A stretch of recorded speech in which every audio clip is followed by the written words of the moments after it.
Esse podcast é apresentado por b9.com.br.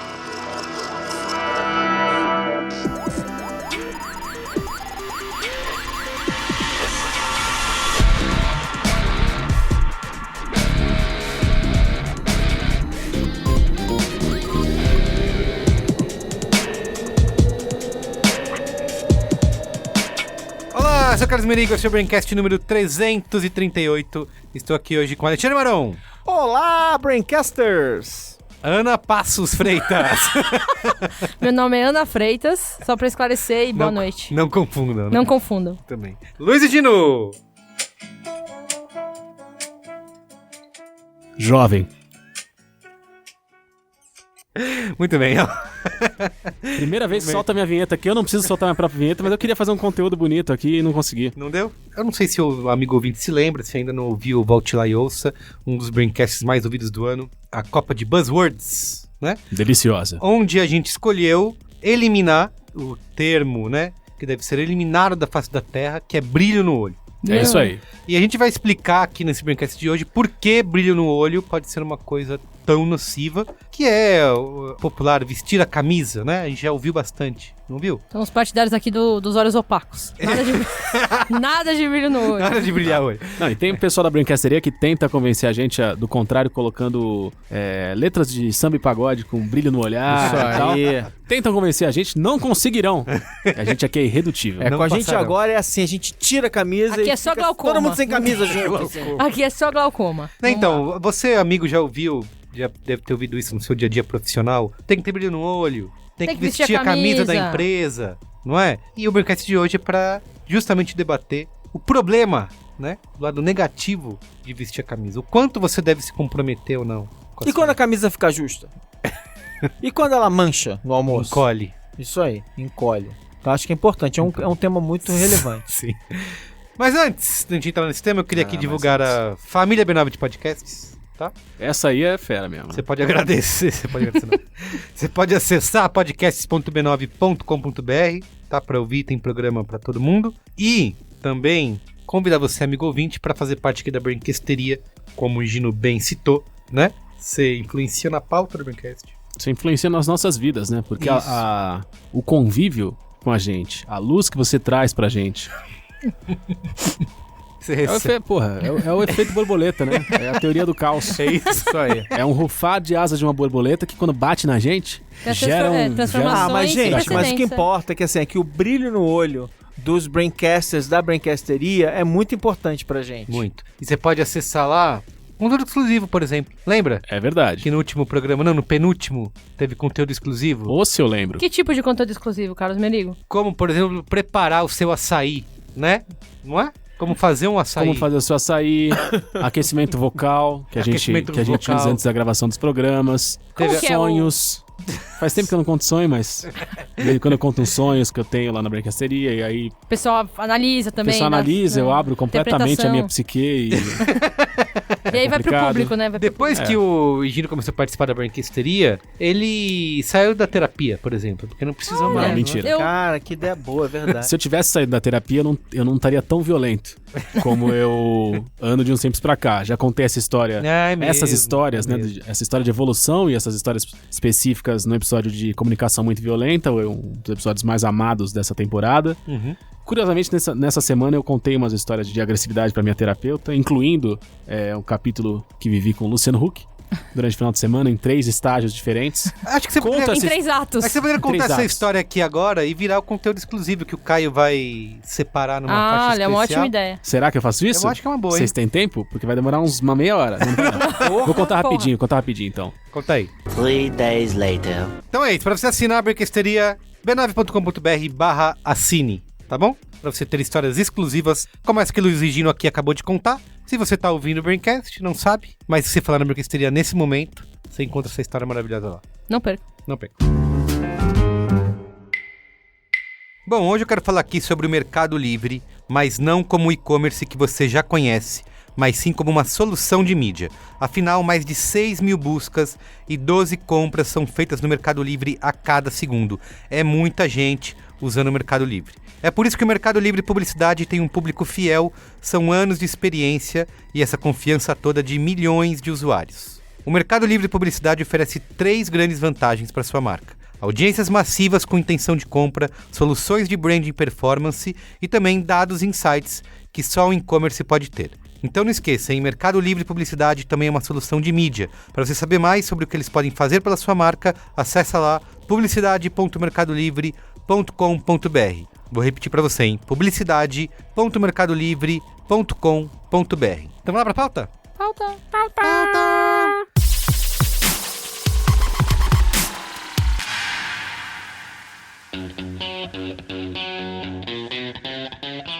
Nesse mundo de hoje que todo mundo fascinado pelo seu próprio trabalho, em busca de competitividade, de produtividade e se destacar no ambiente empresarial, certo? É comum a gente ouvir a popular frase, tem que vestir a camisa, tem que ter brilho no olho. Só vi sua camisa da empresa se ela for vermelha. Pode ser uma boa política. Então tem muito essa discussão de quanto esse comprometimento do profissional, esse envolvimento, né, realmente faz parte do seu sucesso dentro da empresa. Mas a gente está aqui hoje para discutir quando esse envolvimento pode ser desmedido, né, além do alcance, certo? E quando isso pode te prejudicar a si próprio. Então, queria perguntar para vocês, pra gente começar, vocês acham que existe tal coisa como vestir a camisa dentro de uma empresa? Isso é um fato? Isso é algo que pode acontecer? Ou tá todo mundo mentindo para si próprio? Não, eu acho que tá cheio de gente que veste a camisa. Tá com a camisa vestida? Tenho certeza que é um caminho sem volta para a infelicidade e a frustração. O tipo de exigência que empresas que pedem para que funcionários vistam a camisa fazem. Aqui é concordância, caralho. Obrigam a gente a sacrificar coisas que a gente não deveria sacrificar. E que a gente sacrifica com muita frequência. Eu, vestindo a camisa da empresa onde eu trabalho... Não, tem uma consultoria mega corporação bizarra, gigante. Global, que as pessoas... Mundial. Que tem super essa vibe de dar o sangue, e ao mesmo tempo, se você olhar pra todas as lideranças, todo mundo é cada vez mais comprometido com a vida pessoal e, tipo, com a ideia de que a gente só trabalha pra viver e não o contrário. Né? Porque tem um entendimento generalizado de que se a gente não fizer isso no ritmo de demanda que é exigido da gente, tipo, não é sustentável trabalhar num lugar desse. E eu acho que isso é a realidade em cada vez mais lugares. Mas por alguma razão, bom, especialmente no mercado da publicidade, por exemplo, né? Que tem muita oferta, né?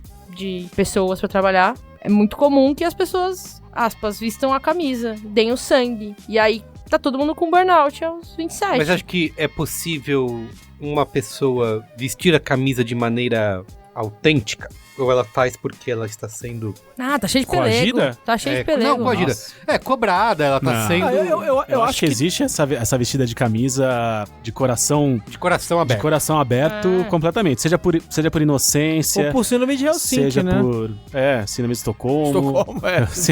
Eu sempre faço isso. A síndrome de Passou de Guarulhos e a Bahia, né? Isso aí. Eu acho que existe, infelizmente. Eu já fui vítima disso. Alguém na mesa não foi vítima de vestir a camisa? Alguém aqui não vestiu a camisa? A gente tava tendo uma conversa sobre isso. Eu não gosto de fazer isso não, mas como o nosso amigo Yasuda não tava aqui, que ele fez 2 coisas importantes hoje, né? Ele chamou a Ana de Ana Passos. Oi, Yasuda! E aí eu fiz questão de corrigi-lo. Porque tem uma coisa sobre quando as pessoas erram seu nome, que o constrangimento é sempre maior da pessoa. Claro. Tipo, tanto faz ele errou meu nome. Tipo, whatever, entendeu? Ele nem errou meu primeiro nome. Isso. Então tá tudo bem. Ele me chamou de Mariana. Mas... Mariana Freitas. Mariana Freitas. Mas a pessoa, se apontar o constrangimento da pessoa... E assim, você tem que apontar, porque vai chegar uma hora que outra pessoa vai apontar e é pior, entendeu? Então assim... Isso aí. Você não pode perpetuar o erro. A segunda coisa foi a gente conversando e o Yasuda falando pra mim assim, mas Maron, eu nunca achei que você vestisse a camisa da e sua tal, empresa. Que a gente tava sempre discutindo vários assuntos e tal. Eu acho isso bem interessante, porque eu fiquei quase 2 décadas, né, trabalhando na mesma empresa. Eu nunca imaginei que eu fosse ficar 2 décadas em algum lugar. Eu fiquei quase 2 décadas trabalhando na mesma empresa. vivo, né? 2 décadas. Não, vivo eu espero, inclusive, viver mais algumas 4, 5 décadas ainda pela frente ainda.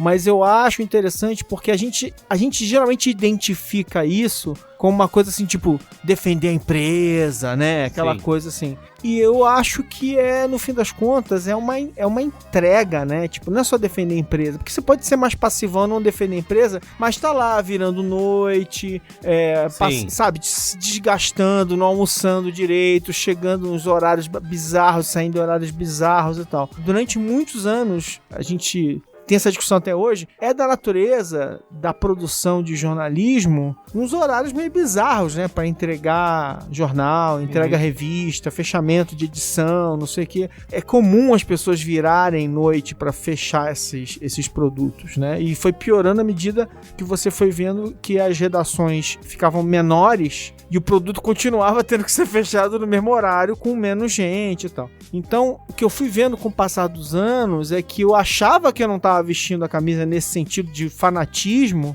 mas eu tava me doando de um jeito que eu terminei no burnout igualzinho a todo mundo. Quer dizer, eu no final tava esgotado. O que é vestir a camisa? Acho que esse é um ponto, a gente não conceituou isso. O que é quando um empregador vira pra você e fala, você tem que vestir a camisa? O que ele espera de você? Porque assim, eu não acho que nenhum empregador pode esperar de você que você, tipo, tem, sei lá, um empregador pode esperar comprometimento, pode esperar que você tenha um escopo de trabalho, tem alguns problemas que são seus, você tem que resolvê-los. Além disso, o que é? Mas acho que é uma entrega além do que... Eu acho que é uma boa pergunta, até porque acho que não tá especificado, né? O que é vestir essa camisa? É algo... É que as pessoas determinam de acordo com a conveniência, um pouco da situação, né? Essa é a questão. Exatamente. Você desenha o limite ali na areia, ali...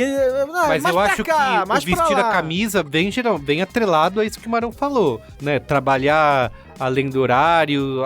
se entregar de uma maneira... eu acho que vestir a camisa tá muito ligado à ideia de que você precisa, então, o que é se eu vestisse a camisa da minha empresa, o que seria isso? Eu trabalhei muitos anos assim, então eu entendo um pouco. É quando você olha pra todos os problemas que existem na empresa e você toma pra você resolver um monte de problema, inclusive que não é seu. Exato. E você sofre pra caralho, inclusive tentando resolver coisas que, mano, você não tem controle nenhum. E foi um pouco de quando eu percebi que eu estava vestindo a camisa. Eu não tava defendendo todo mundo e tal, eu tinha críticas e era sincerão, cometia sincericídio em alguns momentos, mas eu tava tomando pra mim problemas que não eram meus, que eu não tinha que resolver. É isso. E isso tava acontecendo pra caramba, assim. Excelente, belíssima definição. E eu acho que, em alguns momentos no trabalho, você tá num momento de, perseguir uma promoção. Assim. Pensei que era uma pessoa. Perseguir um chefe. É isso. Não, você tá perseguindo uma promoção. Faz sentido você, eventualmente... olhar pra problemas que ninguém tá pegando e falar, eu acho que eu consigo resolver esse problema, ele não é meu, mas eu acho que eu consigo resolver. Eu até entendo o que faça. Eu tô assim atualmente, tô perseguindo uma promoção por causa do Black Friday, eu tô perseguindo uma promoção já há alguns Meu tempos. Deus. Eu vou seguir, cada vez... Segue. Cada vez que o Marão interromper fazer uma piada ruim, eu vou seguir. Respire, vai. Eu vou seguir aqui. Não tem papo. Porque aí também perde o raciocínio um pouco, mas vou retomar. Mas eu acho que tem uma coisa que é o seguinte, quando você começa numas de querer assumir pra você problemas que não são seus, pra, de repente, sei lá, mostrar trabalho, se destacar. É muito fácil você ir pra um lugar que é tentar resolver problemas que, na verdade, não tem solução. E que você não tem autonomia ou poder suficiente pra resolver. E é também comum que comecem a botar em você responsabilidade de resolver problemas que não são seus. É isso que eu ia tentar pontuar. E o bagulho fica louco, que aí o caminho pro burnout é certeiro. E você entra num sofrimento que é assim, as pessoas fazem alguma coisa e você vê que elas não estão fazendo com a devida qualidade ou tal, como se você tivesse alguma coisa a ver com isso, especificamente de ter que... Você vai fazer aquilo por elas? Se você não vai fazer, você não vai resolver, não adianta. E você teria que fazer, porque se você for fazer, você tá completamente saindo da tua alçada e se desgastando além da conta. Você vai tocar um alarme? Então assim, e aí? O que vem depois desse envolvimento completamente desproporcional, entendeu? Então assim, eu acho que ainda por cima, no meu caso ali, eu fiquei tanto tempo na empresa, conhecia tanta gente, tantos processos, tantos lugares,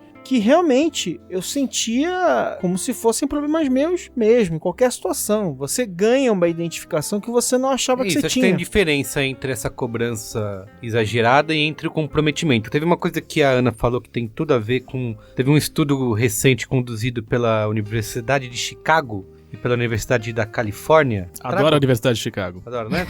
Trago dados aqui, tá? Te dou um dado. Que avaliou várias pessoas que passaram por essas situações no trabalho, né? Em relação às suas expectativas. E eles chegaram à conclusão de que você vestir a camisa, né? Despender muito mais esforço para tentar superar expectativas, né, do seu empregador, não necessariamente leva a uma avaliação mais positiva. Eles chegaram à conclusão que pessoas que entregaram apenas o que era o prometido ou esperado foram tão bem em avaliações, são tão valorizadas quanto aquelas que disseram que vestiram a camisa e se esforçaram pra caramba. E pessoas que não fizeram necessariamente o que era esperado também foram bem avaliadas. Porque eu acho que aí uma das sensações que a pessoa tem nesse caso, e eu tive que fazer análise pra isso, é assim, cara, pô, eu tô aqui fazendo um monte de coisa, eu sou uma pessoa íntegra, faço assim, faço assado, penso nos outros, e aí você vê pessoas que não fazem daquela maneira e elas estão bem, cara. Estão bem, estão se dando bem, estão, arrasando. Você tem que... Mas você fala, cara, tem uma coisa muito errada, tipo assim.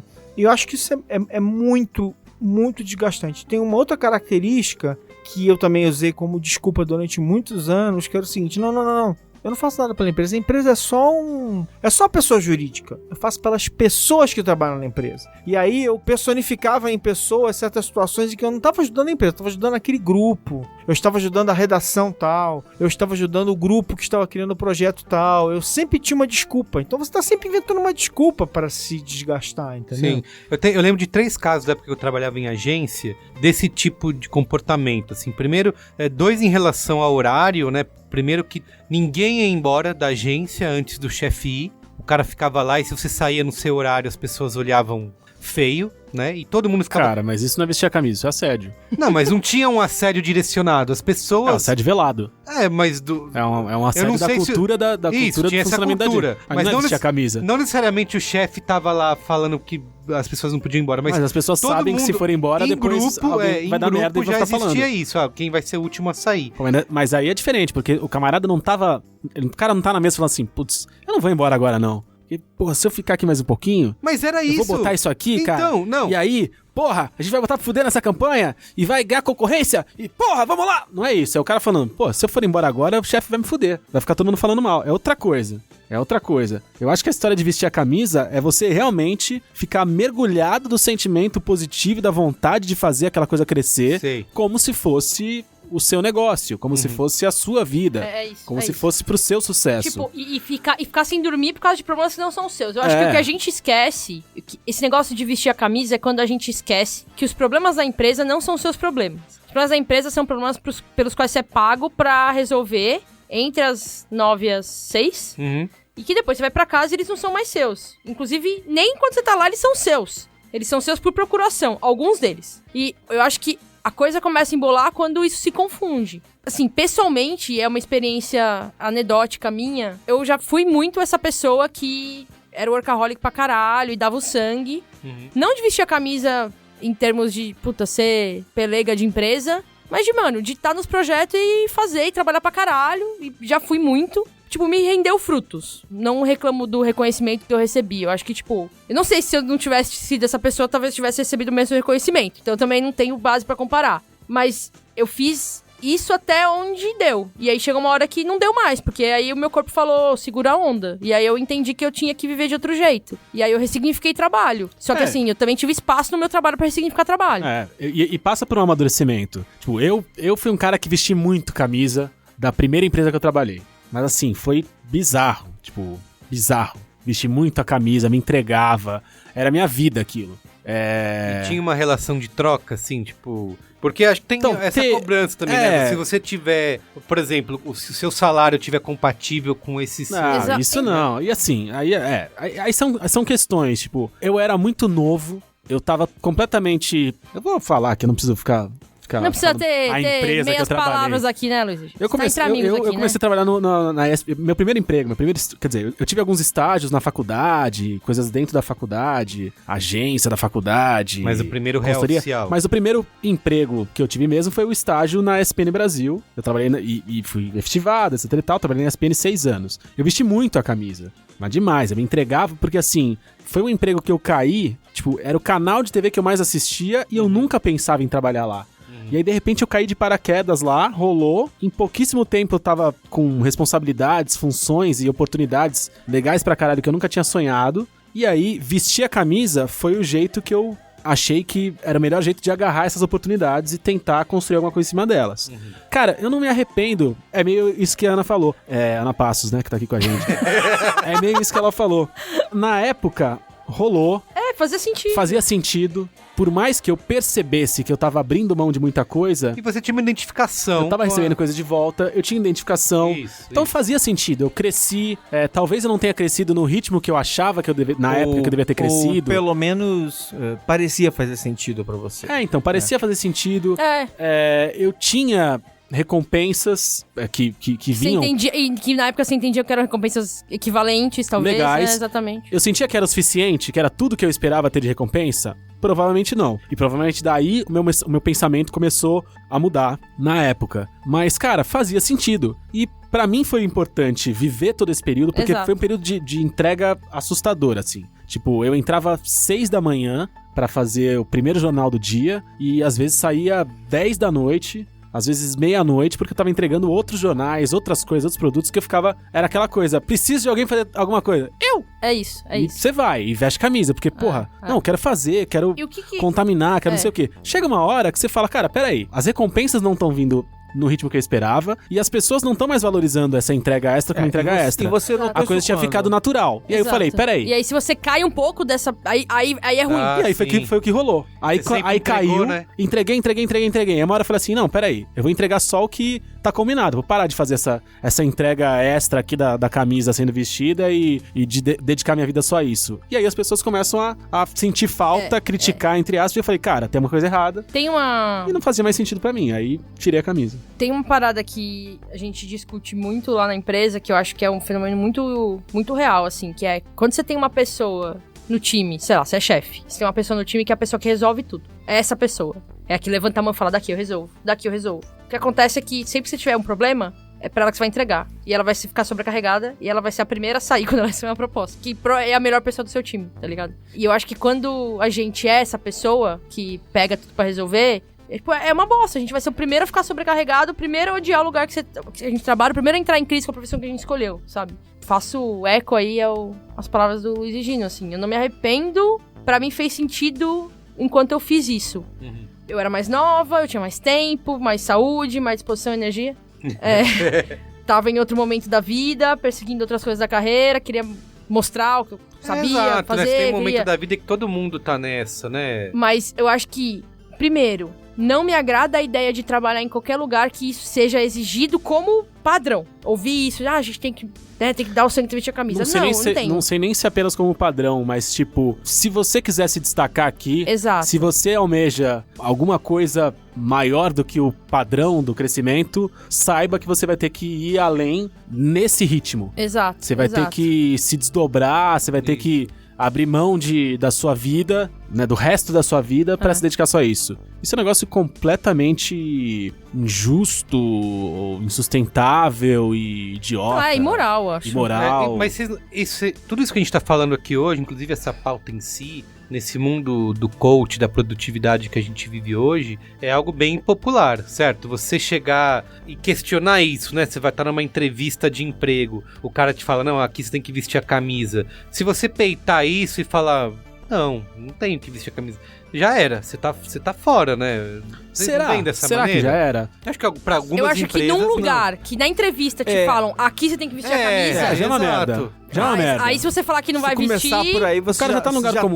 Você já tá sendo coagido na entrevista. Exatamente. Mas imagina que entrevista legal. O cara chega pra você e fala assim, ó, aqui a gente tá procurando uma galera realmente sangue no olho, uma galera que veste a camisa e não sei o quê. E você vira pro cara e você fala assim, não, camarada, eu tenho uma visão completamente diferente da vida profissional. Eu acho que essa história de vestir a camisa é uma grande besteira. Eu acho que a gente se entrega ao trabalho durante o período contratado ali, etc e tal, e o resto a gente precisa de momentos pra viver a vida, se recuperar e conseguir voltar com saúde mental pro dia seguinte. Você manda uma palestrinha bem estruturada, bem argumentada, bem encaixadinha pra um camarada desse que, às vezes, esse cidadão... Quer dizer, o cara do RH, né? Ele nunca tomou uma dessa, ele nunca parou pra pensar numa dessa, ele nunca foi confrontado com esse tipo de pensamento. Mas eu concordo com você... Fala, porra, Tá aí. Concordo com você plenamente. Eu acho que você tem mais que dizer isso. Porque, por exemplo, é o seguinte: se o cara disse pra você, se for verdade, você já não devia entrar. Se você pudesse dar esse luxo. Se você tivesse... Esse é o próximo passo. Você não devia entrar se isso é algo que você possa fazer, né? São privilégios que as pessoas podem ter em alguns casos. Mas o meu ponto a seguir é, ao dizer isso, você falou o que você tem que falar e você passa a não ter mais nada a perder. Porque se o cara for um escroto, ele não vai te contratar. Isso está fora do seu controle. E se você entrar, você vai ser massacrado se você não disser isso também. Então você acaba tendo... Eu acho que depende dos processos e de quem tá te entrevistando, né? A gente já gravou aqui no Código Aberto, né? Um podcast do B9, códigoaberto.b9.com.br. Quase uns 40 episódios entrevistando grandes executivos, né? CEOs, inclusive, gente que toma as decisões e contrata equipes. Nunca fui entrevistado. Vai chegar seu dia. Obrigado. Falta Ana Passos aqui também. Isso, falta Ana Passos. E uma das perguntas que eu mais faço, umas perguntas bem frequentes em vários dos episódios, é justamente sobre o equilíbrio entre vida pessoal e profissional, né? E muitos desses executivos aí C-level, né? Como diria a buzzword. C-level. C-level. C-level. Ah, nossa, essa palavra é muito boa. Gente, da vida nada se level, né? Nossa senhora. Meu Deus do céu. Eu gostei dessa. A maioria, acho que se não todos, teve um dos executivos que falou, eu sei que na minha vida eu sou desequilibrado no trabalho, eu falei, já errei cobrando que todo mundo estivesse no mesmo nível, mas eu sei que não é certo e tal. Mas a maioria sempre responde... Não, eu sempre valorizo o equilíbrio da minha vida no trabalho, com a minha vida na família. Mas, de novo, isso é um privilégio, né? Exatamente. É um privilégio. É isso que eu ia falar. Então, só que uma coisa é o cara falar isso, a outra é quais os processos de contratação da empresa exato. vão levar aos novos funcionários. Tem uma coisa que eu acho que é interessante, que eu tô vendo esse processo lá na empresa que eu trabalho agora, que é, as pessoas em posições de C-level, elas têm sim autonomia porque elas se levam a sério. Elas se levam a sério. Elas têm sim autonomia pra impor e mudar culturas organizacionais que sejam nocivas. O meu chefe acabou de nomear um chefe intermediário, ele liderava meu time diretamente e outros times também de estratégia, e ele nomeou um cara intermediário pra gerir essa estrutura. Uhum. E aí a escolha que ele fez pra esse cargo, poderia ter sido, várias escolhas, mas a escolha que ele fez foi um statement muito claro. Tô esperando você pedir desculpa aí. Desculpa, gente. Do tipo de cultura que ele quer impor lá. E é um cara que super prega o home office, que tem aversão a trabalhar além do horário, que é super de, vamos tornar isso aqui mais eficiente, no sentido de não vamos ficar trabalhando a mais do que precisa. Você viu recentemente que acho que o negócio da Microsoft na Índia, não foi? Que eles fizeram um teste da carga horária de trabalho de... 4 dias?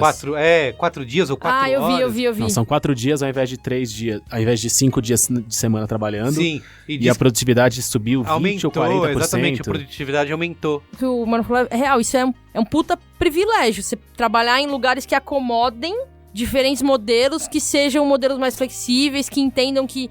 eu ouvi de gestores lá assim, você não precisa estar aqui todo dia, porque eu sei que você vai produzir melhor se você não precisa estar aqui todo dia. Eu preciso ser entregue e eu não preciso que você esteja aqui. Só que, de novo, isso é um ponto específico da empresa onde eu trabalho, mais especificamente do meu cargo e da minha relação específica com a minha gestão. Então, e na publicidade ainda, eu tenho certeza que isso é tipo... sei lá, 1 em 1 milhão, sabe? Eu trabalhei numa empresa em que eu podia entrar mais tarde, em que eu podia controlar mais ou menos as minhas horas. Eu trabalhava em vários casos por deadline, não sei o que, bababá. Não tinha ninguém enchendo meu saco o tempo todo. Tinha uns deadlines ali que às vezes me apertavam um pouquinho, mas assim, em geral, eu tinha uma qualidade de vida razoável grande parte do tempo. Fora passar um ano em outra cidade que foi um inferno. Mas onde eu quero chegar assim... não precisou ficar alguém me chicoteando para eu me desgastar. E aí que entra a síndrome de a síndrome de Estocolmo. Que assim, você vai sendo tão aculturado naquele negócio todo que você faz a pressão contra você mesmo. Não precisa nem alguém ficar dizendo pra você vestir a camisa. Isso. Quando você vai ver, você tá se preocupando com todo mundo. Todo mundo é problema seu. Sim. Você não acha que isso tá muito ligado... acho que, obviamente, não todo mundo é assim, mas a gente é meio criado dessa forma... a fazer com que o nosso trabalho seja a nossa própria identidade, né? Eu posso falar com toda tranquilidade. A gente tem muito negócio de perguntar quem é você. Eu tava num evento no fim de semana, na semana passada, que teve uma das palestrantes lá que é uma artista, ela perguntou assim, eu desafio vocês a responderem a pergunta quem é você, sem falar de profissão, sem falar de onde você mora, sem falar de quem são seus pais. E a gente sempre faz isso, né? Aqui mesmo, no Braincast. Se apresenta aí. Quem é você? Quem é você? A pessoa sempre fala da profissão. Eu faço tal coisa. O próprio site do Alexandre Frota, no começo dos 2000, antes dele se aventurar pela política, talvez até antes mesmo da pornografia, ele se abria o site alexandrefrota.com.br e tinha uma apresentação em flash que aparecia ele falando: eu sou Alexandre Frota, carioca, rubro-negro e amante aí da juventude do esporte. Então Alexandre Frota estava certo, é isso? Ele é um cara que não vestia camisa. Não falava que era ator. Não se definia pelo trabalho. Não, aliás, ele não vestia nada em vários momentos, não é mesmo? Pô, essa foi boa. Tá melhorando. Pois é. Eu acho isso assustador, a maneira como a gente não precisa nem ter alguém, às vezes, colado em você. A gente tem eu acho que é uma doença, né? É uma doença de um tempo, de um momento da sua vida, talvez. É uma doença que as pessoas meio que elas estão ali prontinhas para virar um vetor daquela doença e de repente elas veem que elas estão lá fazendo. Porque, de novo, sim, eu não precisava que tivesse alguém ali me arrancando meu couro. Eu acho que essa questão que você falou da pessoa que se define pelo trabalho e que, por se definir pelo trabalho, pelo aquilo que faz, coloca no trabalho a maior carga de dedicação e de atenção e de esperança e de esmero, tem a ver, além, né, lógico, sociedade capitalista, horas de trabalho, né, etc, mas também passa um pouco pela carga de individualismo que a gente tem e dessa questão egocêntrica de que achar que a gente é a estrelinha que brilha mais forte no céu. Se a gente não assumir a responsabilidade dos problemas que a empresa passa, que o grupo passa, que a equipe passa, as coisas não vão dar certo. Por mais que você seja um bosta no trabalho e não perceba, ou que você seja um bosta e perceba, tem essa questão de, preciso abraçar isso aqui, vou agarrar, porque senão não vai andar, porque, o Claudinho, cara... Claudinho não vai conseguir fazer tão bem quanto eu faria, isso aqui, né? cara. Eu sou tão talentoso, e eu acho minha mãe me matando. E tem uma outra coisa que especial. Que a gente não falou um pouco, que é o lance de a pessoa entra nessa bolha aí, né, vestiu a camisa da empresa, tá com brilho no olho, deixa de ter até autocrítica, né, famosa autocrítica, em relação às próprias atitudes da empresa, né? Assunto cabeludo! Que não é? Isso também pode acontecer, é um fenômeno, né? Isso pode acontecer, né? E ainda mais complicado. Membros da mesa já passaram, antes da gente entrar em histórias cabeludas, membros da mesa já passaram por essa situação, já olharam, já fizeram autocrítica, que a esquerda não fez, e perceberam, olhando pra trás, falaram, eu fui um vacilão, hein? Cara, puxando da minha memória, eu acho que eu não tive muito isso, assim. Eu, obviamente, quando eu comecei a trabalhar, não no meu primeiro emprego, mas eu tinha um sonho de trabalhar numa grande agência de publicidade, né? Saiu lá da Praia Grande, desacreditado. Praia Grande, exato, pra isso. Ia no Macro no final de semana fazer compra. Viu aqui mesmo. Era um grande momento. Comprei lá no Macro, inclusive, o CD do Oasis. Caralho, comprava o CD no Macro. Comprava o CD no Macro, opa. Desgraça. Como que é o nome? Deve ter se trombado no Macro da Praia Grande alguma vez. Eu ia lá também. Ia. Não tinha em Santos? Nessa época eu morava em São Vicente e era na entrada da estrada que lógico, dava no era Macro. do lado. Era do lado. Valia então muito a pena. Era lá que eu ia. Exatamente. Vá. Que merda.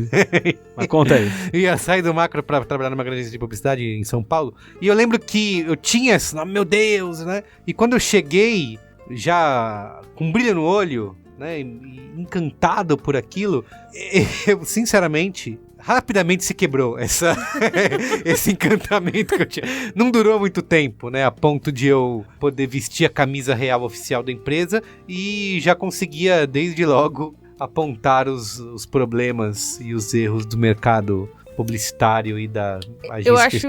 Eu acho que a experiência relatada aí pelo Luiz Gino, talvez por você, Carlos Merigo, até pelo Maron também, são experiências específicas são experiências nas quais a gente corre risco maior de vestir a camisa, eu acho.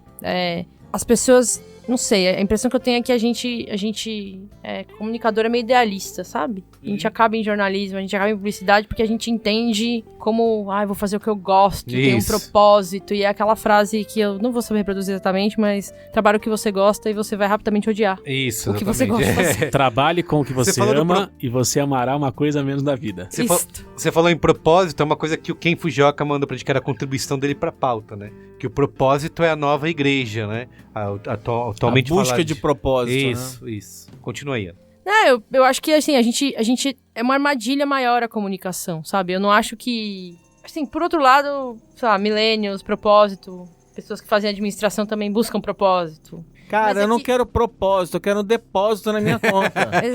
Isso é um brincadeira. Uma boa deixa pra O pior é que eu quero propósito. Não, depósito também. Um problema, né? Mas é que eu acho que assim, quando a gente trabalha com comunicação, a gente vê o propósito mais entranhado no que a gente faz. Sim, porque a gente inclusive trabalha em criar propósitos pra outros. Exato. Né? E uma pessoa que trabalha em, sei lá, que fez administração e quer trabalhar com propósito, ela não necessariamente ela vai trabalhar numa empresa que tem um propósito. Ela, de repente, vai procurar propósito dentro da empresa. O que seria isso? Eu vou fazer um programa de inclusão aqui, vou contratar pessoas com, sei lá, vou contratar com mais diversidade. Então, ela vai procurar algum aspecto ali dentro pra embutir propósito. No nosso caso, a gente tem essa ilusão de misturar as coisas. A gente fala, o que a gente faz tem propósito. É tipo, eu sou jornalista, mano. Seria muito... Tem esse encantamento mesmo. Isso faz com que a gente se embole.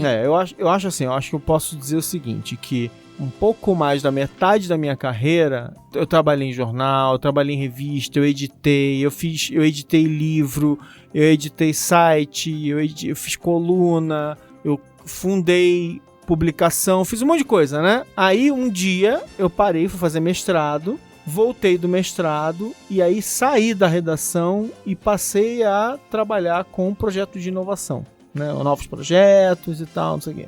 E aí, claro que tem um lado que eu amo fazer protótipo, né? Eu amo ter uma ideia e criar o primeiro projeto, o primeiro produto, testar e falar assim, agora vamos fazer isso. Como é que a gente vai fazer isso toda semana, todo dia, 10 vezes, 50 vezes, 1000 vezes? Então eu adorava fazer isso durante algum tempo. Só que a parte... O craft, o craft. O trabalho de fazer, né? Estamos de olho, estamos anotando aqui. De fazer um negócio que eu amava muito e eu amo muito até hoje, aquilo foi me matando. Tipo, essa quase uma década da minha vida, metade dela, eu tava cometendo meio que um lento suicídio, porque eu tava me agredindo, assim. Eu já falei isso aqui, inclusive, tipo assim, teve um momento em que eu percebi que o único momento feliz ali, realmente, que eu tava sentindo pleno durante a semana, era quando eu vim aqui gravar. Era quando eu vim aqui gravar o programa com a galera, porque era o momento que eu tava sendo aquela identidade que eu tinha estabelecido pra mim quando eu tinha 19 anos de idade. 18 anos eu falei assim, eu quero ser jornalista, eu quero contar história pras pessoas, eu quero isso, isso e isso. Eu fui me afastando daquilo. Então, assim, eu só era feliz quando eu voltava pra esse lugarzinho aqui, sentava na mesa com as pessoas, fazia minha pesquisinha, chegava aqui, discutia o assunto e tal. Aquilo me fazia feliz. Então, tem sim uma identificação muito forte que te faz fazer essas coisas, né? Te faz se desgastar, te faz achar que só você pode resolver aquele problema, te faz achar que você tem uma visão única que as outras pessoas não estão tendo e tal. E as empresas geralmente não devolvem essa lealdade, né? Vamos ser sinceros aqui. A gente tem que pensar que corporação nunca vai devolver a lealdade. Tipo, você pode ter a sorte combinada com estar no lugar certo, se a pessoa certa de você ter um chefe ou um colega de trabalho que de alguma forma cria um ambiente que, tipo, devolve isso em aspectos menores. Mas a corporação em si, ela nunca vai devolver. Tipo, a corporação, você pode dar o sangue que você quiser. Se tiver corte, precisa te demitir, vai ser demitido. Você vai ser demitido. Exatamente. Além de não retribuir, eu lembro muito bem de 2 empresas que eu saí que eu fui tratado como traidor. Na hora de... traidor! Tipo, vou jogar na roda, hein? Você... não é nada demais, assim, mas a conversa, né? Tipo, não é demais, tinha apenas levado alguns documentos pra concorrência e eles ficaram ofendidos. Aquela conta, né? O cliente como você levou você junto. foi capaz de sair daqui, você não é um... Isso aí é muita coisa de pau no cu. Você não é leal, né? Vou jogar na roda. Você só pode sair daqui demitido. Tem coisa... Nunca pode ser demitido. Não tem coisa mais pau no cu com perdão do falocentrismo do termo, que você pedir demissão no lugar... Ou, enfim, ficarem puto com você, que achar que é o melhor, nossa, melhor lugar do mundo pra trabalhar. Você sabe nossa. uma vez que me abriu o olho, não brilhou, abriu o olho. Não, tudo bem. Que eu estava nessa empresa, lá sendo demandado, né, vestir a camisa e se comprometer, e eu tava envolvido e tudo mais, e via, né, a minha chefe tinha uma lealdade à sua empresa, e tava há anos lá, e eu, putz, eu tenho que ser assim também, né, tenho que retribuir, né, tenho que ser leal também. E aí passou depois de alguns anos ali trabalhando nessa empresa, chega um dia, ela fala, eu vou sair, pedir demissão, vou sair da empresa. Como assim você, a pessoa que tanto, né, se entregava e cobrava essa entrega, pediu demissão, saiu, e eu me preocupava, né, o dia que eu for sair, vou ter que pedir demissão pra essa pessoa, ela vai me cortar a cabeça fora, né? E aí eu falei, caramba, não existe, né, isso, não existe. Esse apego, né, eu não estou atrelado a essa empresa pro resto da minha vida, Nossa, né? não. Se essa pessoa saiu antes do que eu, né, realmente não devo nada, não devo essa lealdade. Mas eu tenho uma pergunta pra você, Merigo. Você veste a camisa do B9? Você exige dos seus funcionários que vistam a camisa? Eu nunca falei pra ninguém aqui ter brilho no olho nem vestir a camisa.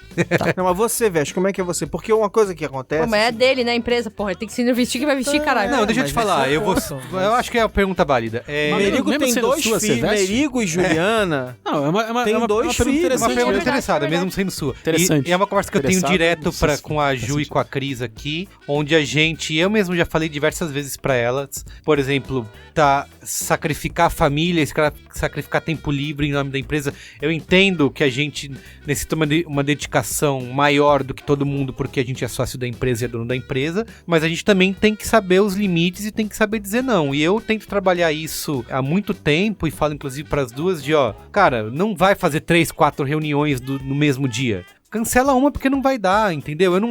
Eu já falei isso, inclusive, eu vou todo dia, quero buscar meus filhos na escola. É uma coisa que eu tenho, é um compromisso que eu tenho. Obviamente, tem flexibilidade de, tem dia que não vai dar, vai ter que pedir pra van ir buscar, porque tem uma coisa que é inadiável, eu vou fazer uma viagem. Sei como é que é. Mas eu tenho esse compromisso, vou buscar na escola. Então, 11h30 da manhã, eu saio. Entende? Você quer o cliente só pode marcar a reunião meio-dia. Putz, paciência, eu não vou poder ir. Ou marca depois às 3 da tarde. Isso é muito importante, estabelecer prioridade. Exato. E ser a prioridade. Isso é um pouco no que eu ia chegar, né? E é uma coisa de que, obviamente, também eu considero... É até um privilégio que eu tenho como sendo dono da empresa, né? Porque se você é o funcionário, o seu chefe vai querer marcar reunião meio-dia, geralmente... Fica aquele dilema do desespero, exatamente, né? Geralmente Você fica com vergonha de dizer que não poderia. Eu acho que isso é um dos limites que o cara, mesmo sendo funcionário, pode tentar estabelecer. Falar, eu tenho esse compromisso, até na hora de ser contratado, sabe? Assim, vou buscar meus filhos na escola todo dia. Não tem quem vá, eu tenho que ir, não vai ser a van, eu que vou. Então...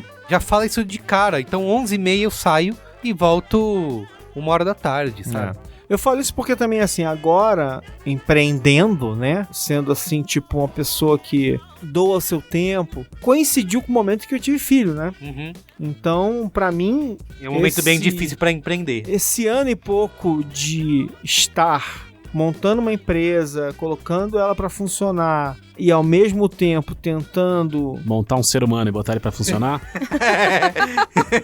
Tentando estar com meu filho todo dia de manhã, pelo menos até um certo horário. É difícil, porque tem a Ampere, onde a gente está montando projeto e tal, não sei o que lá, e tem o INSPER, onde a gente está montando um projeto de curso também. Eu também tenho uma dedicação de 12 horas por semana lá. Então, assim, tipo, você começa a se dividir por essas coisas todas, e são projetos que pra mim são importantes por uma série de motivos, assim, tipo, eu amo ensinar e dar aula e tal, é uma coisa que eu queria fazer e pronto, né? Então, mas eu também quero curtir meu filho o máximo que eu puder, assim, tipo, e talvez seja uma das vantagens de ser um pai mais velho, né? Tipo, isso pra mim tá muito claro, assim, é algo que é claro, de novo, que tem 5 dias na semana e eu posso, eventualmente, né, não ver meu filho de manhã direito porque eu tenho uma reunião, mas assim, eu vou fazer tudo pra não marcar e não afetar essa pergunta que você me fez, inclusive no nascimento tanto do Ben e da Nina, eu já trabalhando exclusivamente pro B9, tendo uma empresa pra cuidar, eu saí do escritório que eu tava e fui trabalhar de casa, pra ficar com eles, fiz home office. Mais uma vez, é um privilégio que eu tenho de poder fazer isso sendo dono da própria empresa, mas nessa mentalidade de vestir a camisa, seria muito fácil eu falar, puta, não dá, eu tô aqui no momento de fazer a empresa crescer, vou me matar na empresa. Eu acho que tem uma coisa que pra estar claro pra todo mundo, que talvez os lugares e as profissões em que seja possível negociar esse tipo de flexibilidade sejam exceção e não regra. Isso. Beleza, mas ao mesmo tempo... privilégio ainda. Exato. Porque só certas empresas com certas visões de mundo específicas podem se dar ao luxo disso também. De acomodar essas coisas. Isso. Ao mesmo tempo, eu acho que eu já vi muitos casos, assim, sei lá, sendo chefe de pessoas, as pessoas quererem as coisas e não pedirem por medo. E se elas tivessem pedido, cabia, dava pra acomodar. Então eu acho que, tipo, eu não tô aqui pra falar pra ninguém se arriscar no meio de trabalho e ir lá e, de repente, enfim, fazer um pedido que pode gerar um constrangimento. Acho que você tem que sacar bem onde você tá pisando. Mas, ao mesmo tempo, acho que às vezes a gente também deixa de negociar, e dependendo do momento que a gente tá da carreira, se a gente é mais novo, mais inexperiente, a gente deixa de negociar coisas que possivelmente seriam acomodadas, dependendo do lugar que a gente trabalha. Então, acho que, tipo, vale sentir o ambiente, de repente trocar uma ideia com as pessoas, ver se tem outros casos de coisas assim que acontecem. E, geralmente, em alguns casos, os gestores costumam ser mais compreensivos em caso de filhos, por exemplo. Sim. Pra pais e mães que precisa de flexibilidade pra sair, pra buscar filho, pra almoçar junto. Tipo, eu vejo isso muito no trabalho. Que rola uma conversa muito franca, porque, todo mundo tem filho, todo mundo sabe como é. Se precisa sair pra buscar a criança, precisa sair pra buscar a criança, velho. Exato, vai levar o filho no médico, entendeu? Tipo, não tem o que fazer. Claro que, de novo, ainda acho que esses lugares são minoria. A gente tá falando do mercado da comunicação, que tá cada vez mais aberto, cada vez mais olhando pra essas questões. Então, acho que também tem um lugar de olhar em volta, tentar entender se o lugar que você trabalha talvez não seja um lugar que dê pra negociar um tipo de flexibilidade. A gente vê isso, essa evolução, inclusive nesses casos de, por exemplo, de licença maternidade e paternidade, né? Pro pai era uma semana, você vê empresas expandindo para dar um mês, por exemplo, né? Tipo, eu acho que já é uma mudança de... É uma coisa que não existia, né? De mindset. É uma mudança de mindset muito importante. Antes da gente finalizar, eu queria... Você tem que falar? Tem uma questão. Então eu quero colocar o antes, talvez o antes, se você finalizar, talvez... Não sei se é a mesma coisa, mas assim... A gente falou sobre essas vestidas de camisa, e uma coisa que eu sinto se o camarada vai trabalhar na barbearia Três Irmãos, às vezes o cara não veste a camisa do mesmo jeito que o cara vestiria se o cara for trabalhar na grande empresa magnânima e incrível da humanidade do Vale do Silício e afins. Existem empresas que inspiram vestidas de camisa. Você tem razão. Mais intensas e mais, né? Mais justas, né? São camisas mais bem mais cortadas, apertadinhas, né? Camisas slim. Camisas de alfaiataria. Exatamente. E isso é complicado, porque o que acontece? A gente vê algumas figuras, alguns colegas, alguns amigos, familiares, cônjuges, ou o que quer que seja, que já passaram... Porque a gente falou aqui sobre o meu exemplo e o exemplo da Ana Passos, foram exemplos de vestidas de camisa em que a gente estava em início de carreira, querendo se provar, querendo construir reputação, etc e tal. Mas assim, existem exemplos de episódios de vestidas de camisa de pessoas que já passaram dessa fase, ou que tinham um discurso de talvez clareza da não vestida de camisa, e que quando chegam nessas empresas... Acabam sendo transformados e passam, além de vestir a camisa, passam por uma quase... lavagem cerebral. Isso, exatamente. Eu queria contar um relato aqui anônimo, porque eu não vou dar nomes, não vem ao caso. Eu não quero expor nenhum tipo de pessoa. Mas eu tive um amigo que estudou comigo. E um cara cabeça aberta. Agradável. Um cara agradável. De bem com a vida. Um cara vivido. Um progressista. Um engenheiro, diplomata. Respeita os idosos. E sempre tinha um discurso para com pessoas que vestiam a camisa, que era um cara que, assim, sempre... muito focado na vida, era um cara que focava sempre... Um bom vivan, né? Um bom vivan, era isso, um bom vivan. Um cara que focava em tudo, menos no trabalho. Então, porra, é balada, é bebida, é galera, é curtição... Azaração, cachorrinho, praia, surf... Tudo menos a entrega desprendida ao trabalho. Aí o camarada foi trabalhar aonde? Uma grande startup. Na magnânima, na incrível, na Google. E aí o que aconteceu? O cara chega na Google, toma ali um castanha refil, castanha de caju refil. Água de coco água refil. de coco, Água de coco refil é foda. Se me dá água de coco refil, eu visto temaki tudo. toda quinta, ping-pong. Todo tipo de quitutes e doces e guloseimas, open bar, E aí, o dia assim, inteiro. A Como galera você que não vai veste? trabalhar na Google, dá 3, 4 dias, dá 2 semanas, beleza, passou, né? Você cansou da castanha, mas esse camarada não cansava da castanha. E assim, você tava falando sobre qualquer assunto, camarada, fala, pô, e aí? Você viu aí o jogo do Timão? Cara, eu vi, mas ó, a galera da Google tava vendo o jogo também, e pô, eles viram um negócio ali, cara, que ninguém viu. E aí, vamos almoçar? Tudo traz, é isso? Vamos almoçar? Vamos, quer ir aonde? Pô, eu queria comer um temaki. Ah, cara, temaki não. Aqui na Google ontem, quinta-feira, foi dia do temaki. E, cara, depois que eu comi o temaki da Google, eu não consigo comer temaki em outro lugar. Nenhum outro temaki vale a pena. Nenhum temaki vale a pena. Tipo, chegou a esse ponto, assim, que... Só todas é as bom falas- o que temos aqui, né? E assim, de repente, tinha umas conversas tipo, você não quer vir almoçar aqui? E parecia que o cara, quando te convidava pra comer no restaurante da Google com o cara, era o maior privilégio da humanidade. Ah, sim, entendeu? sim. Estou Então, abrindo cara, as olha a honra que eu tô concedendo. Ah. Tô te dando a honra de vir aqui, passear pelo escritório, comer, bater um papo. Puta, que eu não posso ter essa. Mas como não pode, cara? Você vai vir na Google comer. Então, e tudo começou a chegar ao ponto que começou a ficar esdrúxulo esse uso da palavra. O tempo inteiro era isso. Tipo, ele ia se referir a alguém. Você tava falando sobre... Cara, sei lá, a dona do pedaço tá muito chata. A novela. A Maria da Paz, na novela, ela, porra, é enganada por todo mundo. Não, é que eu tenho um amigo Google, ele começou a usar o termo Google pra se referir às pessoas que estavam lá. Subiu Não, pra cabeça, cara, é isso? tem uma amiga Virou um- Google que, pô, ela assiste, ela falou que é legal, na verdade. Então acho que, pô, se ela falou, acho que você tá errado. Porque era da Google, né?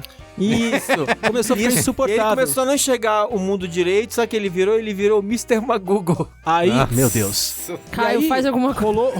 rolou uma outra coisa complicada. Porque Ajuda assim, a gente, Caio. aí esse cara, a gente começou a perder convívio com ele, porque o cara tava se entregando muito ao trabalho. Então era direto, vamos tomar uma cerveja? Putz, não consigo porque tô aqui na Google ainda e hoje tá foda. Mas isso é um encantamento, Então, né? mas calma. Aí começou, final de semana fazendo não sei o quê? Não dá porque eu vou ter que ir pra Google. Hoje de manhã, não, a Google. Então, assim, direto, o cara não conseguia encontrar com a gente porque o cara tava sempre fudido no trabalho. E nas redes sociais, É o só a cara Google. só falava do trabalho, engrandecendo os projetos, que coisa maravilhosa, o prazer de trabalhar aqui, porque aqui é demais, porque eu não sei o quê. A gente não parava. Então, assim, o cara passou pela fase do encantamento cego, que ficou chato. Aí o cara passou pelo momento de reclamação completa, em que nada na vida dele dava certo, porque ele tava sempre fudido no trabalho. E nas redes sociais, o cara só mandava um mundo fictício, onde ele era o cara mais feliz do mundo, porque todos os projetos lá davam certo, tudo era incrível, e a vida dele é maravilhosa, porque ele tava dedicado lá. Tipo, trabalhar no círculo, Então, cara... No circo, né? né?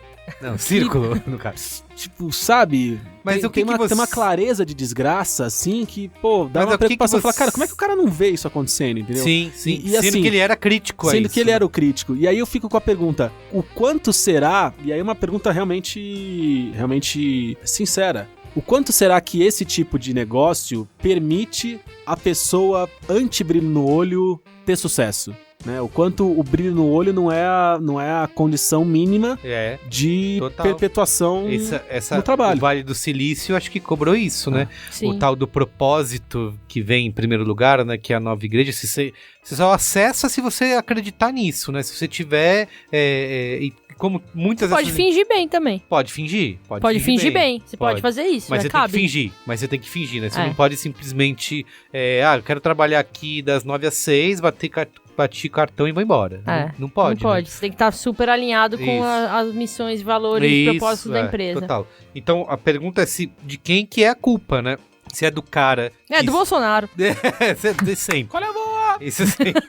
Se é do cara que se deixou levar, né, porque ele tinha questões e ele mergulhou no trabalho, ou se acontece o que você falou aqui, usou o termo, que é lavagem cerebral, né? O cara entrou na empresa, foi passando por uma série de processos do dia a dia. Porra, uma castanha de caju, amêndoa defumada, água de coco. Aí você me desculpa, Carlos Merigo, Será que entendeu? no final das contas todo mundo tem um preço? Sabe, você tem lá um buffet sim, diversificado, entendeu? Equilibrado, que muda a cada dia. Você tem a opção Você ali trabalhou- do... Eu acho Do que café vocês também estão tem com tortas inveja, variadas. sabe? Aí você me diz, vai vestir a camisa da empresa? Eu Você visto a camisa, eu você visto a ganha calça. ações da empresa. Vista a camisa literalmente, que nessas startups eles dão uniforme, entendeu? Tem a roupinha bonitinha lá, veste mesmo, entendeu? Veste a É difícil camisa. resistir, né? É difícil. Ó, pra gente encerrar aqui, fica essa pergunta que o Luiz Gino fez. Qual o seu preço pra vestir a camisa? É, boa. Será que é castanha o preço pra vestir a camisa? Eu tenho uma lista aqui que foi feita pelo portal de empregos gringo Glassdoor. E tem uma lista de 20 empregos que mais oferecem equilíbrio entre vida pessoal e profissional. Eu achei legal essa lista, porque os 3 primeiros empregos são os meus. Exato. Misturados. Então, eu falei, assim, e tem algumas profissões aqui que eu meio que questiono esse então, é que equilíbrio. assim, eu fiquei...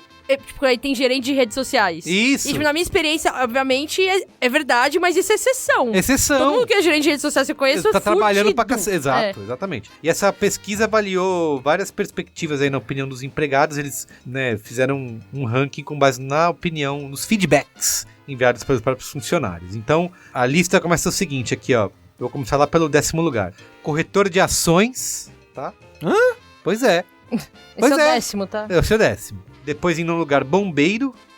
Teve uma pontuação de 4.1, que vai até 5, tá? É, mas eles têm turno, né? Tudo certinho, pode ser. Porra. Não, porque eles têm turno, eles não... Entendi. É equilíbrio... enfim. Tá, equilíbrio profissional, vida Supostamente, pessoal. né? Tá. Comunicação corporativa, em 8º lugar. Nossa. Depois vem designer de UX, de UX, experiência do usuário, em 7º lugar, com pontuação de 4.2. Eles avaliam também o quanto a pessoa está otimista ou pessimista em relação ao futuro da sua profissão. Isso também conta. Em 6º lugar, instrutor de fitness. Ah, esse é uma pessoa feliz. Isso. Em 5º lugar, como Se disse... for instrutor de fitness, essas academias de 70 conto, 50 conto ainda, Ai, aí é uma maravilha, né? Que aí você sobe, você anda dá 3 passadas do final, do começo até o final do corredor, dá uma olhadinha pra um sorriso pro outro, aponta e, cara, é nóis, né? em 5º lugar, como disse a Ana Passos, gerente de mídias sociais. Para com isso, né? Cara, mas é que eles enganam todo mundo. Eles ficam botando um monte de foto legal que a vida tá perfeita. E eles enganam todo mundo. Aí você acha que eles têm um equilíbrio perfeito de vida e trabalho. Ó, salva vidas em 4º lugar. Caraca, que louco. Eu achei mais curioso o dado de que 33% dos trabalhadores do ramo afirmam que o setor pode melhorar e que zero... Cara, Se todo mundo tá aprender a nadar, e 0% acho que vai piorar. Amei isso. É ótimo isso. Como eles acham que o setor vai melhorar? Menos pessoas se afogando ou mais pessoas se afogando, né? Não sei. Em 3º lugar, guia de turismo. é porque se você for salvar a vida no Nordeste, ninguém mais- mais entra na água. Isso, tem Pensa medo, né? nisso, as Vai ser pessoas comido não estão pelo entrando tubarão. na água. Ah, tem óleo, né? Tem óleo agora. Em 2º lugar, especialista em SEO, que eu acho que é... Pois é essa cara que o Gino tá fazendo. Especialista? Em SEO. Em SEO? É. Caralho. Em 1º lugar, cientista de dados. Tá mais feliz. Sabe o que é louco? 4. Eu não sei vocês. Uma pergunta, eu vou apontar o meu e pergunto pra vocês. Qual que é a medida pra vocês de, sei lá, um parâmetro de qualidade de vida, de separação de vida pessoal e pessoal? Que pra mim é muito sobre sair do trabalho e não ficar pensando E não no ficar trabalho. pensando no Ah, trabalho. sim. Pra mim isso é o isso. principal, essa é a grande chave. Acabar o trabalho. E vários Putz, então eu dos cargos que estão aí, pra mim são assustadores. Tipo, gerente de redes sociais, pô, o cara tá o dia inteiro ali ligado. E ele não O cara desliga. sai, ele não desliga, bicho, porque Exato. o trabalho Putz, continua. Isso é uma, aí, voltando pra pergunta que o Marão me fez, eu tenho isso, né, que eu falei, eu tenho meus limites. Mas eu não paro de pensar em trabalho quando saio do trabalho. Então...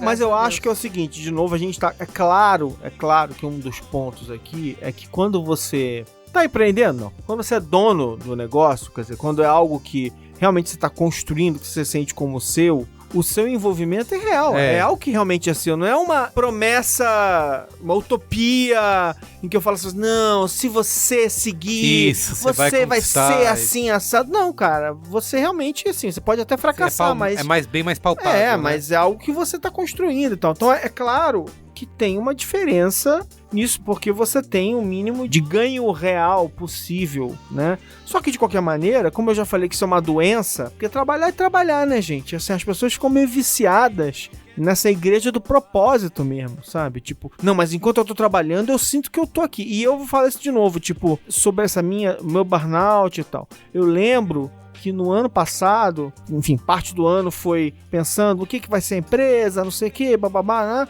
Mas eu lembro que eu estava, durante alguns meses, eu não tinha um vínculo empregatício fixo, estava fazendo consultoria aqui, não sei o que, eu deliberadamente parei. E, gente, se eu deliberadamente parei e não queria fazer nada com horário fixo, não queria trabalhar numa empresa convencional, é o tempo que eu podia estar indo ao cinema, né? Eu não fui ao cinema durante meses. Eu tinha todo o tempo, eu ainda não tinha neném. Ano passado que eu digo foi 2018, né? Não tinha neném não tinha nascido. Eu podia ter feito isso e eu não fiz. Por quê? Porque de alguma maneira a minha identificação com a ideia de estar trabalhando me fazia ficar assim, não, mas não sei, né? Será que é certo agora? Sim.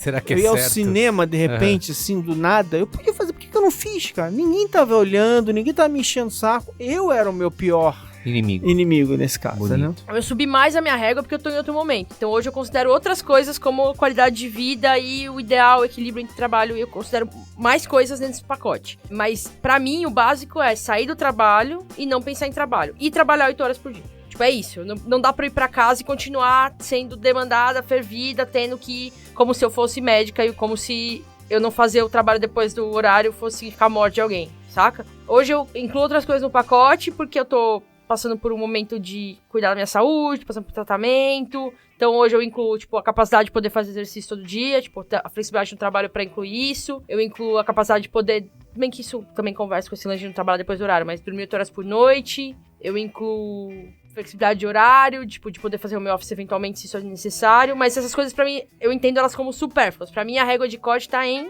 trabalhar 8 horas por dia e não pensar em trabalho quando eu estiver em casa. Muito bem. Alguém nessa mesa teve a delicadeza de responder a pergunta que eu tinha feito de coração. Então você que tá em casa, quer vestir a camisa, lembre-se, tudo que é demais é excesso. É excesso. E a gente tá no momento político de tirar camisas, não de vesti-las. É isso aí.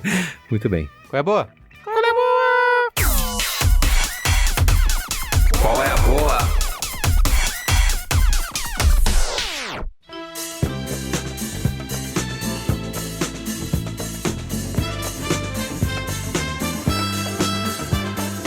Olha, eu quero começar aqui, rapidamente, já que o Manu falou 2 vezes em síndrome de Estocolmo.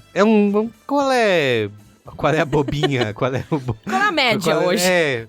Qual é a média, mais ou menos pra baixo, assim. Mas é um filme que eu assisti no avião, então, na categoria de filmes pra assistir no avião, acho que é um bom filme pra assistir no avião, que se chama justamente Estocolmo, que ele conta a origem da expressão Síndrome de Estocolmo. A gente assistiu vários filmes, né? Vários filmes no cinema já abordaram, né, essa relação entre como que se diz? O refém, né, e o sequestrador, e a né? vítima. É isso, entre o sequestrador e a vítima. Muitos filmes já abordaram essa relação da síndrome de Estocolmo, mas eu acho que, não sei se já existiu um filme... Que nem sempre é só o sequestrador, pode ser originalmente... O algoz. O algoz, exatamente. Sim, exato. E não tinha visto ainda um filme ou uma série que tivesse abordado a origem dessa expressão, que foi justamente um assalto a banco que aconteceu em Estocolmo, né? No ano de 1973. Em que um sequestrador, um assaltante a banco, o bandido criminoso, invadiu o banco para assaltar, e ele era um cara marginal, que era, assim, começou... Contraventor. Ele tinha um carisma... O vagabundo. Ele tinha um carisma, né? Agora parece que prenderam o cara só pra ele não concorrer à eleição, né? A menina tá falando isso aí, mas é verdade. Um absurdo, né? E o cara tinha ali um carisma, né? Um tratamento em relação... Ele era gente fina. Ele era o good cop, exatamente. Ele manteve ali 3 reféns dentro do banco, e isso foi... A imprensa lá da Suécia acompanhou, né? Todo o caso. Aí tinha as ligações que a própria refém fazia pra polícia ou pra família. Isso foi coberto pela imprensa. E eles começaram a identificar como ela tinha nessas ligações e em falar com a polícia e tudo mais, em como ela demonstrava estar... tinha uma certa afeição ao cara lá, o bandido, né? E foi daí, aí conta toda essa história, o que aconteceu e tal, e é de onde se originou essa expressão síndrome de Estocolmo. Enfim, vale mais pela curiosidade de conhecer essa história aí, baseada em fatos reais. O filme é dirigido por um diretor chamado Robert Boudreau, mas interpretado o protagonista que faz o Cad Hanson, que é o bandido, pelo Ethan Hawke. Ele chama Hanson? Só podia, então. Quem não vai gostar dos Hanson? É que...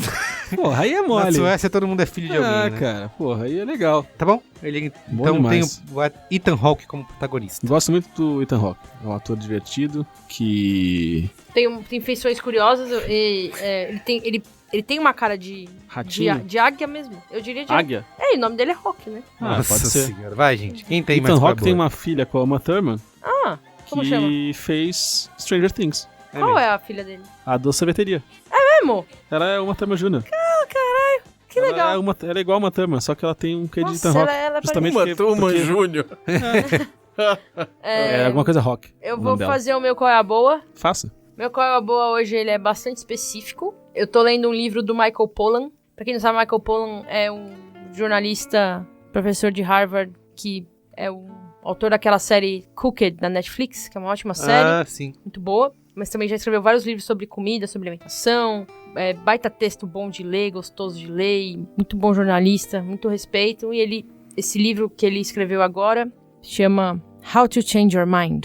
Em português ficou Como Mudar Sua Mente. Mas em inglês tem esse trocadilho, que é How to Change Your Mind, tipo Como Mudar de Ideia. Ah, sim. Que é mais interessante o título em inglês, né? Porque em inglês é sempre mais interessante, Isso, né, lógico, pessoal? Como isso. vocês sabem. E aí, o Michael Pollan, ele escreveu esse livro numa tentativa de tentar olhar para a experiência com drogas psicodélicas de um ponto de vista algo científico. Na verdade, ele resgata o histórico da ciência olhando para as experiências psicodélicas, tentando dar sentido às experiências psicodélicas, resgata o histórico da ciência tentando fazer isso do ponto de vista médico, mas também do ponto de vista espiritual. E aí, ele mesmo, enfim, decide então viver uma experiência psicodélica para escrever o livro. Faz sempre que eu não li alguma coisa que eu gostasse tanto de ler assim, que eu lia tão rápido, além do texto dele ser muito bom, a tradução é muito boa. Tô morrendo de vontade de usar droga. Assim, tá muito legal a leitura, recomendo a todos. De verdade, é um livro muito, muito, muito interessante. Bora marcar. Vamos nessa. É um olhar muito cuidadoso e até cético. Ele é muito cético. Ele se coloca como uma figura que sempre foi muito cética quanto a essas narrativas de experiências psicodélicas. E ele começa a olhar pra isso e juntar evidências pra mostrar que, enfim, talvez o ceticismo dele vinha de um lugar de não experimentador. É isso. Interessante, hein? É muito legal. Como é? Repete aí o nome? Como Mudar Sua Mente. Do Michael Pollan. Michael Pollan. Quem mais? Como a gente passou aqui 4 horas falando sobre mercado de trabalho, sonhos, desejos, nuances da psique humana, eu vou, no meu Qual é a Boa, trazer 2 dicas. Primeira dica, uma série que estreou na semana passada na HBO, e quando uma série estreia na HBO, a gente fica confiante, certo, Carlos? Certo. Exatamente. E essa série... Assim como quando um podcast estreia no B9. Exato, que maravilha. Essa série, eu fui assistir ela com um pé atrás por 2 questões. Uma porque ela trata da minha série de livros favorita da adolescência, da minha jovem adolescência, a segunda adolescência, né? Tem a pré-adolescência, aquela adolescência mais da meiuca, e tem a late adolescência. Sim, sim. A minha da meiuca. Que é a série Fronteiras do Universo, tradução em português brasileiro para His Dark Materials. Sim. Que é uma série do Philip Pullman, que conta a história da Lyra Belacqua, ou Lyra Belacqua, diga você aí com o sotaque que preferir. Li os livros quando era moleque, são livros que, apesar de se encaixarem nesse gênero, eu tô fazendo aspas voadoras aqui com as mãos, que é literatura infanto-juvenil, é super madura, trata, especialmente através de metáforas, de temas muito interessantes, de política, papel da religião, dominação cultural e a psique humana como um todo, questões psicológicas, ego, teorias freudianas maravilhosas. É realmente, cara, um negócio incrível que abriu muito minha cabeça quando era moleque. Gostei demais, sou muito fã. E aí foi uma desgraça, porque muitos e muitos anos depois fizeram um diacho de um filme horroroso, trágico, É mesmo? estapafúrdio, tão ruim que eles fizeram o filme esperando que viraria uma série seguindo o sucesso do Harry Potter, não concluíram o primeiro filme com a conclusão que o primeiro livro tem, esperando que ficaram com medo do tema, né? Iriam colocar isso no segundo filme que sairia com certeza e a série foi cancelada e não rolou. Então é um fracasso retumbante. Um fracasso que conta com um elenco bastante estrelado, com o Daniel Craig, com a Nicole Kidman, de ouro, né? Que é a Bússola de Ouro. É uma bosta completa. E aí a HBO lançou agora His Dark Materials, a série. Como, né, quase sempre os fãs de livros e que atacam as suas adaptações costumam gostar mais de séries do que filmes porque dá mais tempo de você desenvolver a história, que quase sempre é densa nos livros. Então, eu vi só um episódio, que foi o que saiu até a gravação desse nosso Braincast. E, porra, episódiozaço, bom, pareceu muito mais interessante, atores mais entregues por ali. A Wolverininha do Logan. É a menina quem faz a Lyra. A Wolverine, né? Quem mais tá no Wolverina. Wolverine. Falando em X-Men, o próprio Professor Xavier. É a Wolverine. O James McAvoy. Isso aí. É o Lord Asriel. E aí, porra, eu achei fantástico. muito interessante. Parece muito mais cuidadoso e parece que vai se encaminhar pra um lugar muito mais bonito. Então tô muito animado. Aproveite você que não lê o livro, ou busca o livro, busca a série, aproveita que ela tá começando. É uma série gostosa. Quer dizer, isso eu tô projetando pela experiência que eu tive com o livro. É legal não assistir na sequenciona, né, na maratona. Eu acho que é legal, assiste o episódio, matura aquilo ali, vai buscar informação paralela sobre, né, o que vai ainda acontecer na história. Ele trata muito sobre temas amplos, misticismo, religião, antropologia, sociologia. É realmente muito interessante, então entregue-se, eu acho que vai dar tudo certo. Se não der, eu nunca dei essa dica, não venham me cobrar depois. Um beijo pra vocês. Minha segunda dica, cara, eu tô completamente desgraçado, apaixonado, viciado numa banda chamada L'Impératrice, uma banda francesa. Porque eu sou um cara culto pra caralho, né? Lembra que seu primeiro Qual é a Boa da história também era francês? É mesmo? A trilha sonora lá da Acorde Pirate? Isso, exato. Franco-canadense, na verdade, né? É tudo ali. É tudo por ali. Ó, Ana Passos achou maneiro o comentário aqui. Só um oceano de distância. Só isso. L'Impératrice é uma banda... Cara, uma banda francesa que tem, acho que 6 integrantes, se eu não tô enganado. É uma galera que vem da mesma região, perto de Versalhes, que vem o Phoenix, que vem o Daft Punk, que vem outras bandas francesas. Berço, então. É um bercinho geográfico dessa galerinha pop, dançante, disco, eletrônico, gostoso, francês. E, cara, eu tô completamente viciado. É tão gostoso de ouvir. Eles têm alguns EPs e tem um álbum completo só. O disco completo chama Mata Hari, foi lançado esse ano. E esse disco completo já é lançado meio que tentando pegar o mercado anglófono. E aí já tem umas músicas muito boas de 4 anos atrás, que eles traduziram pro inglês e ficaram meia boca. Algumas músicas que eles já fazem em inglês são lançadas originalmente em inglês, que são mais ou menos, mas tem umas músicas excelentes, como a música título do disco, Mata Hari, que eles pronunciam não Mata Hari, mas Mata Hari. E eu acho isso tão fofo. É fofo, né? Muito fofo, cara. Eles são tão fofos. Cara, os 6 são 5 homens e uma mulher. Eu queria uma grande suruba com todos eles. Todo mundo pelado, tomando vinho e comendo creme brulee. Todos são lindos, cara. Uma coisa desgraçada. Como chama? L'Impératrice? L'Impératrice. Ou A Imperatriz. Ou A Imperatriz, em tradução livre. Em tradução livre. E tem um outro EP que foi o que mais me pegou, que foi o que pipocou pra mim pela primeira vez, que eu fiquei muito viciado, chamado Odisseia. Eu não sei como é que pronuncia Odisseia em francês, mas procura aí, que vocês vão encontrar. Tem uma música chamada Agitation Tropicale, que é uma coisa deliciosa, uma música chamada La Lune, que é gostada demais. É fascinante. Acho que os primeiros trabalhos são mais instrumentais, depois essa moça, que era uma cantora de jazz, entrou pra compor com eles ali, e é fascinante, muito gostoso, viciante, som delícia pra todos os momentos da sua vida. Busca no Spotify, vai assistir show deles no YouTube, que é muito legal ver eles muito bonitos, desempenhando as funções musicais deles. São gostosos, eu tô fascinado, Tô vendo. Eu tô apaixonado. Eu quero mudar pra França e casar com todos eles ao mesmo tempo. Vai lá, Alexandre Manu, finaliza aí. Depois tem Momento Faustão rapidamente. Bom, é o seguinte, eu já falei muito de jogo de tabuleiro, de jogo de celular, videogame, e é até curioso que o que eu tenho falado, que eu falei muito pouco em todos esses anos, é sobre RPG. E aí, uma coisa que tá interessante acontecendo é que os RPGs estão voltando com tudo, gente.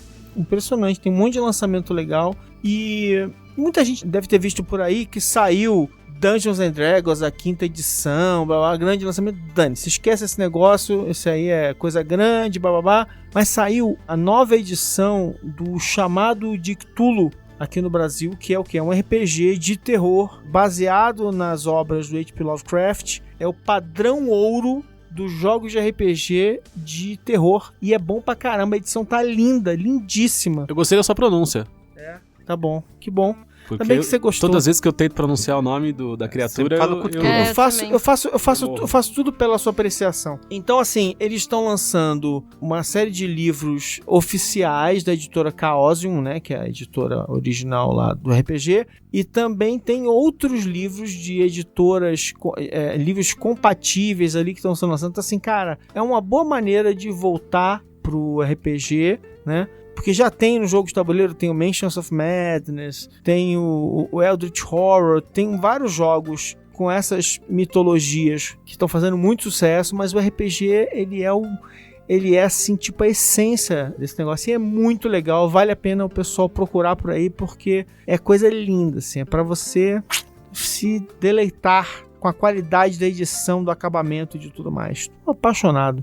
Fiquei pirado. Faz um tempo que eu não comprava RPG, não tem nem com quem jogar, mas acho que vou até procurar uma galera pra jogar de novo. Se você tivesse amigos, né? Que jogassem com você. Que jogasse jogo de tabuleiro. Eu sou o rei das bolsinhas com joguinhos, que eu vou pra casa dos amigos com a bolsinha cheia de joguinho. E ela fica lá do mesmo jeito que volta do mesmo jeito que foi. Parece. Dá uma tristeza no coração. A tua missão é impossível. Eu tô tentando ter amigos pra jogar online, que o cidadão não precisa nem sair de casa e não consigo, cara. Olha, Momento Faustão aqui, hein? Eu quero... Estivemos lá, né, Luiz e Gino, Alexandre Marão também, no evento do Spotify. E aí, como a gente saiu de casa, né? Isso, Spotify for Podcasters Summit. Foi uma delícia, né? Foi, né? Foi muito legal. Sensacional. Foi muito legal. Então... Eu vivi momentos agradáveis que não imaginava que fosse viver. Que, aliás, um mini colher boa é lembrar que todas as palestras estão disponíveis. Eu ouvi todas. Acho que eu não consegui presenciar. Eu fui lá no Spotify e eles criaram um podcast, pra efeito com todas as palestras na ordem. Então você pode ouvir tudo o que aconteceu. Procura aí, Spotify Summit, Spotify. Eu gostaria de ter ido, mas o Spotify não me convidou. O Spotify me convide pro próximo. É o Spotify for Podcasters Summit. Muito bem. Então, aqui é o Momento Faustão que eu encontrei lá, tá? Renata Oliveira. Manda o Momento Faustão pra ela. Todo mundo pediu o Momento Faustão do jeito que deve ser, tá? Que bom. Muita gente me cumprimentou, e aí, Merigo, tal, legal. E aí não ganha. Tchau, não ganha. Tá então, certo. a pessoa que falou o Momento Faustão é que tá aqui.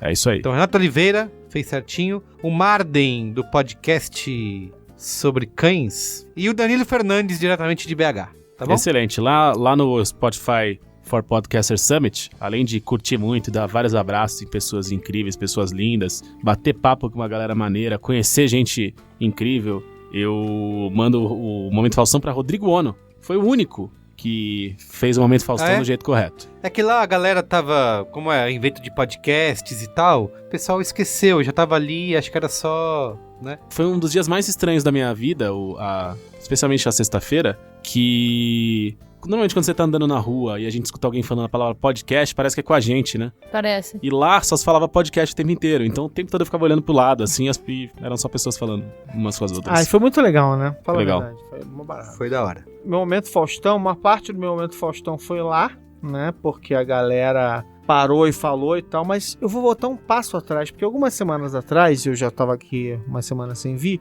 eu fui lá na Horror Fest, que foi uma convenção do universo, do lifestyle, do horror. Aí tinha um monte de coisa de maquiagem, máscara, tá?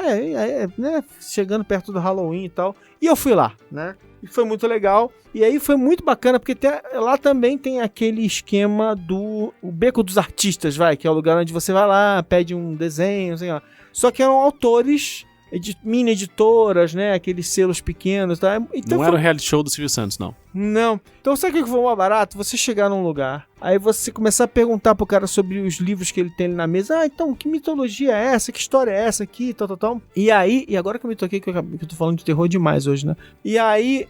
Vestir a camisa é um ato de terror. Aí o cara chega assim, o cara que é um autor, que é o J.P. Schmidt, ele chega, começa a falar de várias coisas, do mundo do terror e tal. Aí ele olha pra mim e fala assim, peraí, você é o Maron? Pô, cara, Momento Faustão! E achei mó barato. Uma feira de terror do nada, você tá lá perguntando um monte de coisa pra um monte de gente, de repente o cara fala, pô, Momento Faustão! Aí é... Eu tenho hoje Aí meu vi. primeiro Momento Faustão.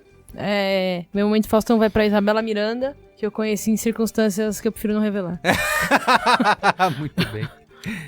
E aí lá no Spotify for Podcasters eu falei com o Guilherme Zucoloto, com o Nick Silva, que pediram deliberadamente o Momento Faustão, que é importante. Você tem que pedir. E também encontrei com o meu xará Alexandre Bentivolio, que ouve o Braincast, e ele, inclusive, mesmo sendo radialista full-time lá, e apresentando lá na Band News de 5 às 7, ele tava lá falando, pô, Braincast, me amarro em vocês e tal. E o Rodrigo Trindade, que é do All Tilt, também mandou um abraço, falou o Momento Faustão e tal, aquela coisa toda. Foi legal pra caramba, cara. Esse evento... O Trindade é um safado, hein?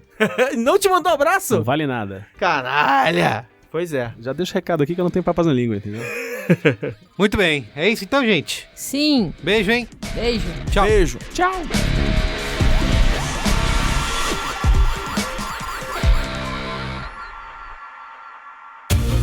Este podcast foi editado por Caio Corraine.